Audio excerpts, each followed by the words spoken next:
Hello, EHC. I want to welcome everyone here today. Thank you very much for participating in our 60th anniversary celebration. To kick off the festivities at this noontime hour, I'd like to introduce to you our Chief Executive Officer, good friend, Mr. Brian Bashan.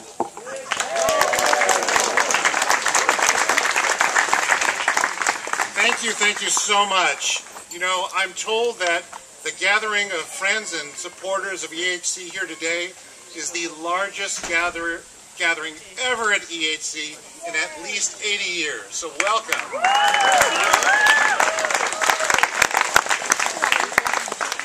I am here to honor the past, the glorious 60-year past we've had, and also to talk a little bit about the future of EHC, which will be strong and lengthy. But first, there are a few people that I want to acknowledge. And the first is a woman whose father bought this property. Think back. 1927. Lindbergh Flies the Atlantic. The first talking movie coming out. And EHC bought by Hope Sinclair's father. Hope, are you here? Hope is over at her table. Okay.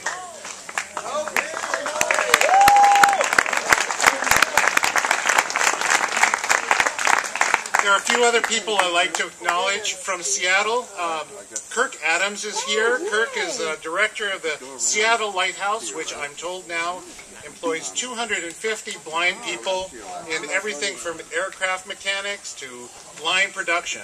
Kirk, welcome. And some stalwart supporters of camp on our board of directors, Gil Johnson. Gil, are you here?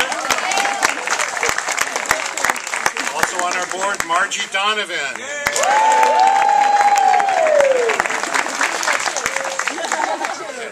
There's a guy here you'll hear from in a minute, but I do want to acknowledge him as well. Mike May is here. And a person with a long background here, especially in deafblind issues at Camp, Sue Tierney. Also stalwart supporters through the decade, Bill Barker.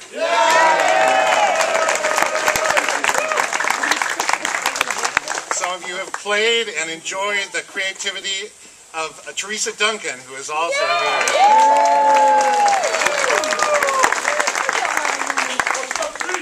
And finally, our other board member, Jerry Coons, is somewhere in this audience.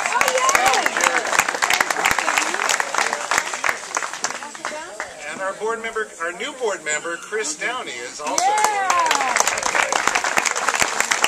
Well, I want to ask you a few things. Let's go back in history. How many people first came to Enchanted Hills Camp in the 1950s? Say aye. Aye. Wow. 1960s. Say aye. Can I hear from the group that first came in the 1970s? And what about folks who first came in the 80s? Aye? Sound a little weak there. Not ready. How about the 1990s for the first time? And if you've come in the 2000s, let's hear it from you. Anybody here for their very first time? Okay. Welcome. And I'm told that Enchanted Hills has been enchanted for many reasons, and some people have even found their partners here. Anybody want to say that you found your partners here? Okay. You know, the American community increasingly is more and more fragmented. We're spending more and more of our time bowling alone, as they say, doing things in front of the computers, just being separate from each other. But this place, this special place, is a place where you can say it takes a village to raise a full and self-confident blind person with respect. We are at this village.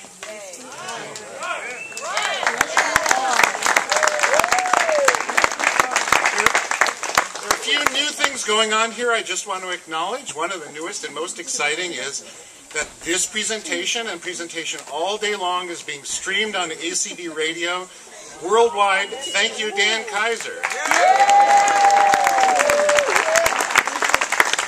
So we go from the future and the web to the past. If you wander down to the Kiva, you'll find we've digitized some of our old movies and news reports about Enchanted Hills, and they're playing in a continuous loop now down at the Kiva, including the Irene Dunn documentary movie from the 1950s. So if you have a chance, go ahead and take a look at that. Okay. You'll also find that in a few weeks we will take those documentaries and a whole host of photographs, videos, audios. We're going to start putting them up on YouTube so you can enjoy them whenever you want. Show your friends and family what's so special about this place. And of course, OJ Radio is broadcasting here also.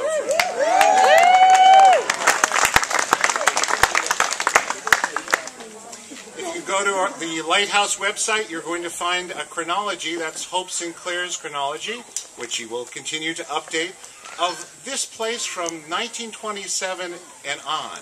Yeah, good. And the last new thing I'd like to point out on property is something that came up just a few hours ago, which is our new yurt. And if you haven't seen it, go wander by the Kiva and you'll see the wonderful nature center and yurt and place where we're going to acknowledge some of our supporters today. So people have been asking, what about the future of Enchanted Hills? Where are we going to go with it? And the first thing I want to say is, what a special place, what a unique treasure. Let's use it more of the year round. Yeah! Yeah! There is no reason why we can't find the funds and the muscle and the mentors to do things like the following, and we've been having requests. Let's have that class to teach folks how to do barbecuing. Margie Donovan, Dan Kaiser. That would be really exciting. Some of you have done that bike ride with our Napa Rotary partners. We're talking about perhaps using this as a staging area, an overnight stay for that Bike for Sight that we have in the spring. Okay. They've had some requests to create a real goal ball place.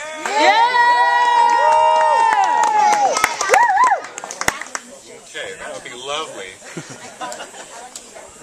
There are requests also from some of our partners to open this place up to ethnic communities and international connections, and we're deeply exploring now and a connection that we may have with the blind of Taiwan. And can you imagine a retreat session here, maybe held mostly in Mandarin, from American Mandarin speakers and Taiwanese speakers as well? Could be very exciting. And that's just the beginning.